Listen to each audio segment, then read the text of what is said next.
treat with Hereford manager Josh Gowling. How important was that performance and victory today?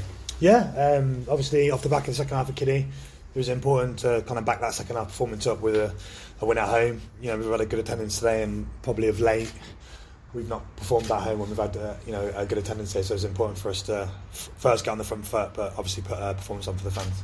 Obviously more on the front foot today, I felt, from the word go.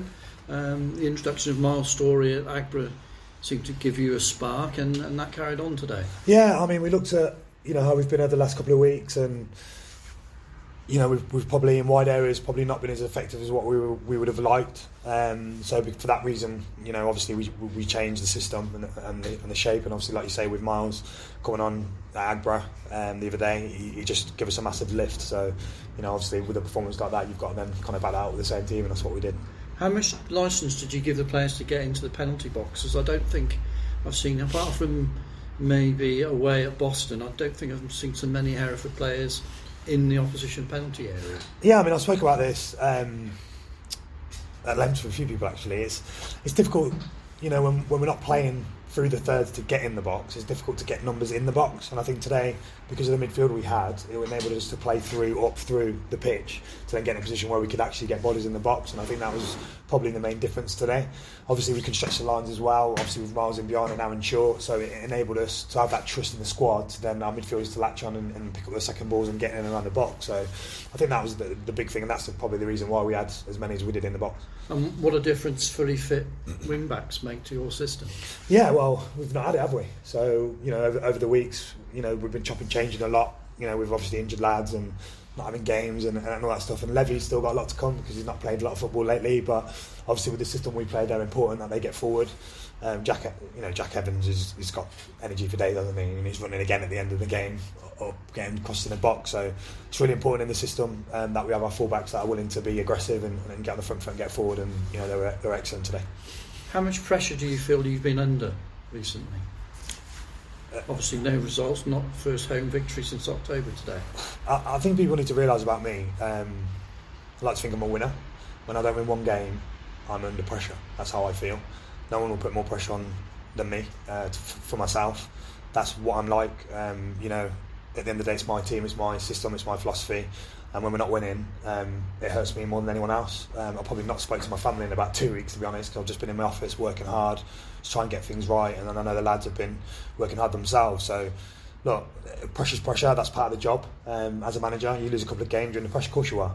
But like I said, no one's going to put more pressure on than me to want to get victories. No one's going to hurt more than me when we don't win, because it's my life.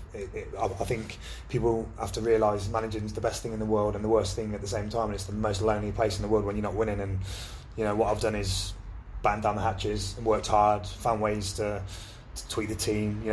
My staff behind me, Jan, Alex, Aaron the physio, everyone, this is what we do. When things are tough, we dig in and we work hard, and that's what we've done.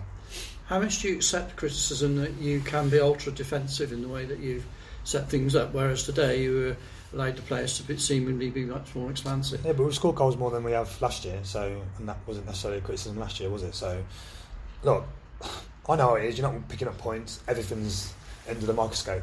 People getting in the box, playing different formations and all that stuff. So it's going to be in the microscope, and I get that. I get the fans' frustration when we're not winning games. So they're not going to be happy. At a club like Hereford, like I said in my interview at Kidderminster, there's an expectation here to win games of football, and when you don't do that, people are not happy. So they'll look at everything, whatever it is. So yeah, look, I get it. I'm not arrogant enough when things aren't working to keep going and doing things and not listening to people. That's why I've got good people around me. We work together as a group, and if things aren't right, people tell me, and we look at how we change things and within our system. And like today, we've done that, and obviously, lucky enough for us, we've got 3 points. How much interaction has there been with the board of directors and the chairman in recent weeks? Yeah, they've been fantastic. We had a meeting Wednesday. I came dreaded vote of no confidence, or vote of confidence, was it? No, not at all. The club they support me. They want to make sure things are right. They want to make sure we do things right together as a group. And we sat down, had a board meeting, we had a chat about things, about where we're going, what we can do, how they can help me to improve things and move forward. And that's the way it is. This is my 4th season here. I think with what we have as a football club, obviously we've worked hard, and we've had the Wembley, we've had obviously the highest finish last year, we've had the biggest game in the club's history this year.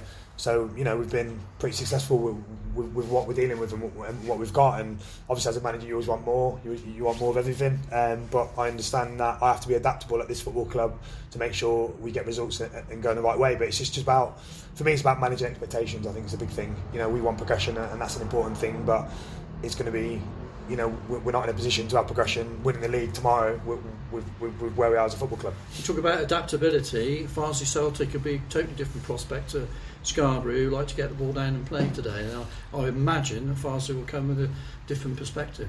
Yeah, we'll see. Like I said, this league's a very peculiar league.